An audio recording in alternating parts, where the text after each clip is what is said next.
Hello everybody, I'm Simon and welcome to the fourth tutorial from my Math Tutes. In the previous tutorials, we learned about the set and subsets of real numbers, and we learned to represent number sets in roster, set builder and interval notation. In this three-part tutorial, we will learn several operations that can be performed on number sets. The specific learning objectives are as follows.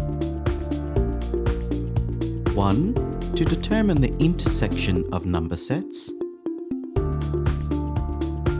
2. To determine the union of number sets. And 3.